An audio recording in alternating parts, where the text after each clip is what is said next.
सबों को जय यीशु की। प्यारे बच्चों, आप सब कैसे हैं? मैं आशा करता हूँ कि आप सभी आनंद मंगल में होंगे, ईश्वर की कृपा से खुश होंगे। आइए हम फिर यहाँ पर आज रविवार क्लास में भाग लेने के लिए आए हैं। हम एक छोटी सी प्रार्थना करें। पिता ईश्वर को धन्यवाद दें। अपने हाथ जोड़े, अपनी आंखें बंद करें। हे सर्वशक्तिमान ईश्वर, इस सुंदर समय के लिए हम आपका धन्यवाद करते हैं, आपकी स्तुति करते हैं, आपकी महिमा गाते हैं। प्रभु, ये सुंदर समय देने के लिए हम विशेष रूप से प्रार्थना करते हैं जहाँ पर हम आपके नाम पर उपस्थित हुए हैं, और विशेष करके ये नन्हे मुन्ने बच्चे अध्ययन करने के लिए आए हैं। प्रभु यीशु क्रिस्त, इन्हें अपनी पवित्र आत्मा की शक्ति से, अपनी कृपाओं से भर दीजिए प्रभु, ताकि ये बच्चे जो कुछ पढ़े वे अपने जीवन में लागू करें और उसके अनुसार अपने जीवन को बिताएं। हम ये प्रार्थना करते हैं हमारे प्रभु क्रिस्त के द्वारा, आमीन। तो सब खुश हैं? वेरी गुड, अच्छी बात है, सब खुश हैं। तो प्यारे बच्चों, पिछली कक्षा में हम लोगों ने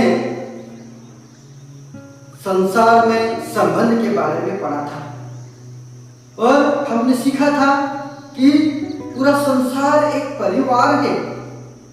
पूरे संसार के लोग एक परिवार के रूप में जुड़े हुए हैं। और हमने पढ़ा था कि ईश्वर ने संसार को बनाया है। ईश्वर ने संसार को बनाकर उन्होंने संसार में लोगों को रखा, और लोगों के द्वारा वह अपने कार्य को जारी रखता है। हम देखते हैं किस प्रकार से हमने पढ़ा था कि ईश्वर ही हमारे माता पिता है, ईश्वर ने हमको बनाया है, ईश्वर ने हमें जीवन दिया है, और जो भी भाई बहन ईश्वर के द्वारा अपने जीवन को व्यतीत करते हैं वे ईश्वर के पुत्र पुत्रियां हैं। हमने देखा था किस प्रकार से हमारा संसार बटा हुआ है, किस प्रकार से हमारा संसार क्षेत्र में बटा हुआ है, भाषा में बटा हुआ है, देशों में बटा हुआ है, प्रांतों में बटा हुआ है। उस प्रकार से हमने देखा था कि प्रांतों में बंटने के कारण, देशों में बंटने के कारण, और अलग अलग क्षेत्र में बंटने के कारण, भाषाओं में बंटने के कारण, रंग रूप में बंटने के कारण लोगों में बाधाएं आ गई। लोग एक दूसरे के विरुद्ध हो जाते हैं। लोग अपने क्षेत्र के कारण युद्ध करते हैं, लड़ते हैं। और इस प्रकार से हमने काफी पिछले अध्याय में संसार में संबंध के बारे में हमने पढ़ा था। लेकिन हमने पढ़ा था यह भी कि ईश्वर ही सबको बनाता है, ईश्वर ही सबको जीवन देने वाला है, ईश्वर ने दुनिया को बनाया है। हम उत्पत्ति ग्रंथ में भी पढ़ते हैं किस प्रकार से ईश्वर ने संसार की सृष्टि की। उसने अपने एक शब्द मात्र से ही दुनिया की रचना की, क्योंकि ईश्वर चाहता है कि दुनिया जो उसने बनाई, उसके बाद उन्होंने मनुष्य को गढ़ा और उनको यही बोला था कि फलो फूलो और दुनिया भर में, संसार भर में फैल जाओ। और इसके कारण हम एक ही माता पिता की संतान हैं, और इसके कारण हमें भाईचारे के साथ रहना है, सबको मिलजुल कर रहना है, सबको प्यार करना है, और ईश्वर की आज्ञाओं के अनुसार हमें आगे बढ़ना है, ईश्वर की आज्ञाओं के अनुसार हमें जीवन बिताना है। और इस प्रकार से हमने पिछले अध्याय में पढ़ा था। और हमने ये भी पढ़ा था कि किस प्रकार से हमें एक दूसरे को सहयोग करना है, किस प्रकार से हमें एक दूसरे की मदद करना है, किस प्रकार हम दूसरों के लिए मददगार बन सकते हैं, किस प्रकार से हम दूसरों को प्यार कर सकते हैं। और उसी प्रकार से हमने पिछले अध्याय में पढ़ा था। उसके बाद प्यारे बच्चों, जरूर आप लोगों को मैंने गृह कार्य दिया था, और जरूर आप लोग उसको करके लाए होंगे। तो आइए हम इस गृह कार्य को देखेंगे। एक प्रश्न के उत्तर आप लोग मुझे बताना। किस प्रकार से हमने देखा था कि पहला प्रश्न था जिसमें लिखा हुआ था, संसार के लोगों में आप क्या क्या अंतर पाते हैं? क्या था? संसार के लोगों में आप क्या क्या अंतर पाते हैं? कौन बताएगा इसका उत्तर? हाँ, जेम्स बताइए, क्या लिखा हुआ है? संसार के लोगों में, हाँ, संसार के लोगों में क्या अंतर पाते हैं? धर्म का अंतर, जाति का अंतर, रंग का अंतर, भाषा का अंतर हम पाते हैं। तो इसी प्रकार से उसका उत्तर आप लोगों ने किया है कि संसार के लोगों में हमने धर्म का अंतर, जाति का अंतर, रंग का अंतर, भाषा का अंतर पाते हैं। इसके बाद अगला प्रश्न क्या था? क्या था, पढ़िए। संसार के सभी लोग कैसे एक ही परिवार के सदस्य हैं? संसार के सभी लोग कैसे एक ही परिवार के सदस्य हैं? कैसे हैं? मेरी बताइए। संसार के लोग एक ही परिवार के सदस्य हैं। कैसे? हाँ, ईश्वर ने सबों को अपने प्रतिरूप बनाया। ईश्वर ने सबों को अपने प्रतिरूप बनाया। बहुत अच्छी बात। तीसरा प्रश्न क्या था? एक दूसरे से प्रेम संबंध बनाए रखने के लिए हमें क्या करना चाहिए? क्या था प्रश्न? एक दूसरे से संबंध बनाए रखने के लिए हमें क्या करना चाहिए? क्या करना चाहिए?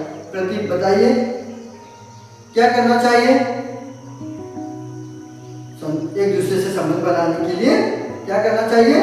प्रेम, फिर आदर, बैर नहीं करना, जलन नहीं करना, भाईचारा, ये सब हमें करने की आवश्यकता है। तो इसी प्रकार से हमने ये प्रश्न के उत्तर कर लिए। फिर मैंने आप लोगों को कुछ दिया था, कुछ चार्ट बनाने के लिए बोला था, और उसमें विभिन्न लोगों को जो संसार को उनका विशेष सहयोग रहा, उनके चित्र बना के चार्ट में बनाने के लिए लगाने के लिए आपको मैंने बोला था। सब करके लाए? किसने नहीं किया? सबने किया। बहुत अच्छी बात। तो क्लास के बाद आप क्या करना, ये जो भी चार्ट आप बना के लाए हैं क्लास में आप लोग लगा देना। तो प्यारे बच्चों, इस प्रकार से हमने पिछली कक्षा में पढ़े थे और प्रश्नों के उत्तर भी हमने कर लिए। अभी हम लोग 6वां अध्याय शुरू करेंगे और उसमें अध्याय का नाम है प्रकृति के साथ संबंध। प्रकृति के साथ संबंध। आपकी किताब खोलिए। हाँ, उसमें आप लोग देखिए किस प्रकार का चित्र दिया गया है। आप लोगों को उस चित्र को देखना है और बोध प्रश्न के उत्तर देना है। इससे पहले हम लोग पवित्र बाइबल से एक पाठ लेंगे, उत्पत्ति का ग्रंथ अध्याय 1 पद संख्या 29 से 31 तक। क्या लिखा हुआ है हम पढ़ते हैं।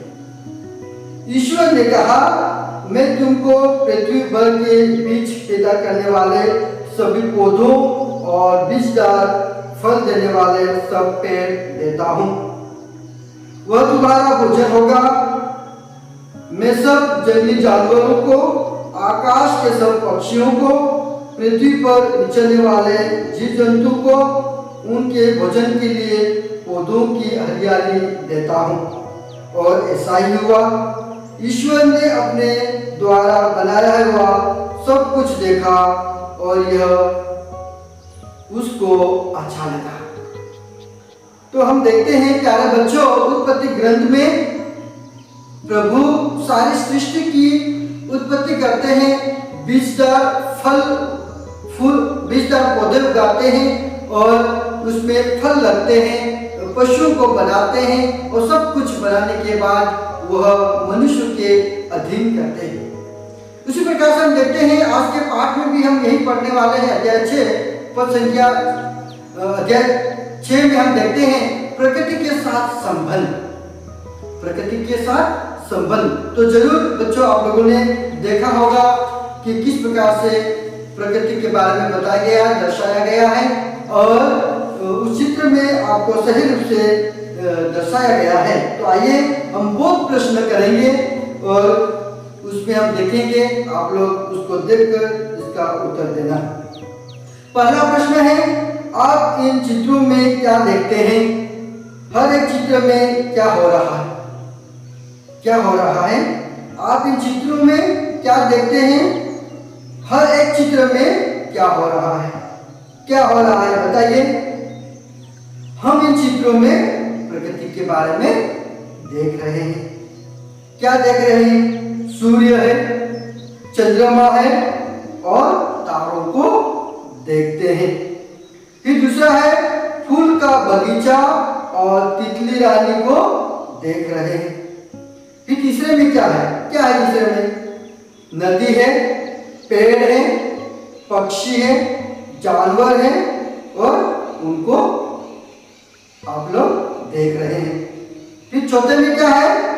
क्या है? दो बच्चे और उसके पिताजी क्या कर रहे हैं? पेड़ लगा रहे हैं। बच्चे और उसके पिताजी पेड़ लगा रहे हैं। दूसरा प्रश्न है, क्या आप कभी किसी बगीचे में अथवा किसी नदी के तट पर गए हैं? क्या आप कभी किसी नदी में अथवा किसी बगीचे में गए हैं? गए हैं कभी आप लोग? हाँ, गए हैं जरूर। जी हाँ, हम बगीचे और नदी के तट पर गए हैं। तीसरा प्रश्न है, आपने वहां क्या देखा? आपने वहां क्या देखा? क्या देखा आप लोगों ने? हाँ, नदी देखी। फिर क्या देखा? पेड़ देखा, मछली देखी, फूल देखा, माली को देखा, तितली को देखा, हिरण को देखा, खरगोश को देखा, आदि चीजों को हमने देखा है। तो इस प्रकार से हम देखते हैं प्यारे बच्चों, किस प्रकार से ईश्वर ने संसार की रचना की। हम उत्पत्ति ग्रंथ में पढ़ते हैं, अध्याय 1 पद संख्या 29 और 31 में हमने पढ़ा है कि ईश्वर ने प्रकृति की रचना की। फिर आगे देखिए, आपके किताब में लिखा हुआ है कि नीचे अपनी पसंद के फल, फूल और पशु पक्षियों के नाम लिखिए। नीचे आपकी किताब में दिया हुआ है और इसको हम एक एक करके करेंगे कि नीचे अपने पसंद के फूल, फल और पशु पक्षियों के नाम लिखिए। फल में क्या लिखेंगे? क्या फल पसंद है आप लोगों को? क्या है? सेब है। फिर क्या है?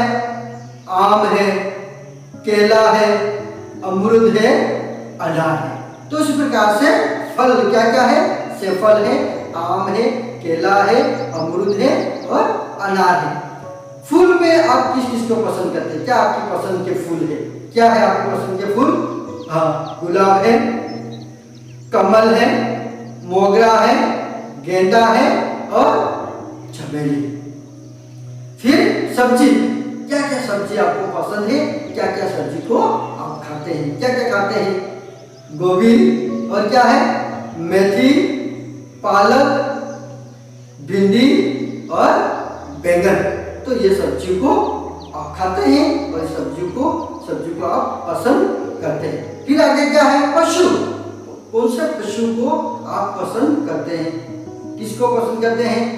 बैल, गाय, शेर, हिरण और नीलगाय। तो इनको आप पसंद करते हैं। कौन से पक्षी को आप पसंद करते हैं? आप बताइए, कौन से पक्षी को आप पसंद करते हैं? किसको पसंद करते हैं? मोर, हमारा राष्ट्रीय पक्षी मोर, कबूतर, कोयल, तोता और हाँ उल्लू भी। हाँ, उल्लू को भी हम पसंद करते हैं। और इस प्रकार से ये जो नीचे आपके नीचे दिए हुए जो फल, फूल और पशु के आपने नाम बताए। फिर क्या होता है प्यारे बच्चों, इन वस्तुओं को आप क्यों पसंद करते हैं? क्यों पसंद करते हैं इन वस्तुओं को जो आपने बताया है? क्यों पसंद करते हैं? हाँ, हमारे दैनिक जीवन में उपयोगी है। हमारे दैनिक जीवन में ये सभी उपयोगी है। हाँ, क्योंकि प्रकृति के साथ हमारा संबंध कैसा होना चाहिए। प्रकृति से हम लोग जुड़े हुए, प्रकृति नहीं होगी तो हम लोग हमारे जीवन का विकास नहीं करेंगे, क्योंकि हमारा जीवन प्रकृति से जुड़ा हुआ है। और प्रकृति से हमें बहुत अच्छी अच्छी चीजें मिलती है।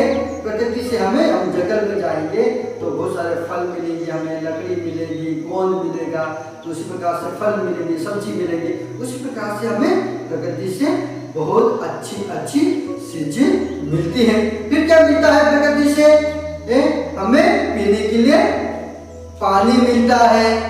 फिर क्या मिलता है? सांस लेने के लिए हवा मिलती है। फिर क्या मिलता है? हमें प्रकृति में रहने के लिए धरती मिलती है, धरती में हम लोग रहते हैं। फिर क्या होता है? वर्षा के लिए क्या चाहिए प्रकृति में? बादल की आवश्यकता होती है। फिर क्या होता है? हमें प्रकाश व ऊर्जा के लिए क्या क्या चाहिए? सूरज, चांद, तारे आदि हमें जरूरत है, ताकि हमें प्रकृति से ये सब कुछ मिलते हैं। तो प्यारे बच्चों, प्रकृति से जुड़े रहना हमारे लिए अति आवश्यक है। अगर हम प्रकृति से जुड़े नहीं रहेंगे तो हम जीवित नहीं रहेंगे। जिस प्रकार हम देखते हैं प्रकृति से हमें फल सब्जी सब कुछ मिलता है, हवा मिलती है, पानी मिलता है, हम धरती पर रहते हैं। वर्षा के लिए हमें बादल की आवश्यकता होती है, बादलों से हमें पानी मिलता है। फिर प्रकाश या ऊर्जा के लिए हमें सूरज, चांद, तारे सब कुछ मिलते हैं। तो इसी प्रकार से ईश्वर ने प्रकृति में बहुत सारी चीजें बनाई हैं और ईश्वर को यह सब कुछ अच्छा लगा, हमको भी बहुत अच्छा लगता है। इसलिए ईश्वर ने प्रकृति को बनाया और हमको प्रकृति सौंप दी है, ताकि हम क्या करें? उसकी रक्षा करें, उसको संभालें। और यही जरूरी है। प्यारे बच्चों, हम देखते हैं स्तोत्र ग्रंथ में अध्याय 33 पर संख्या 6 में क्या लिखा हुआ है?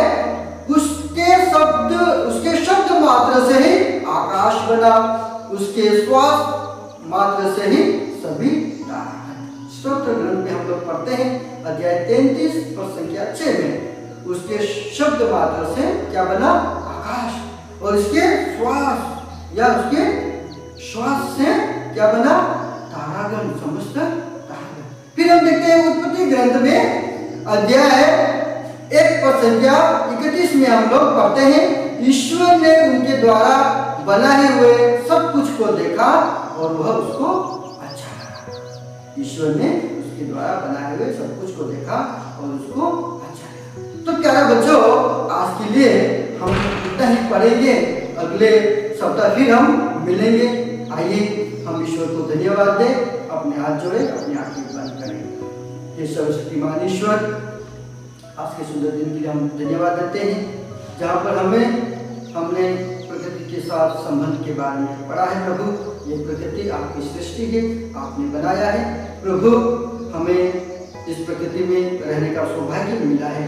प्रभु, हम आपका धन्यवाद करते हैं और विशेष करके प्रभु हमें अपने ज्ञान बुद्धि से भर दीजिए, ताकि हम प्रकृति को प्यार करें और प्रकृति के साथ जुड़े रहकर हमारे जीवन को हम बिता सकें। ये हम प्रार्थना करते हैं हमारे प्रभु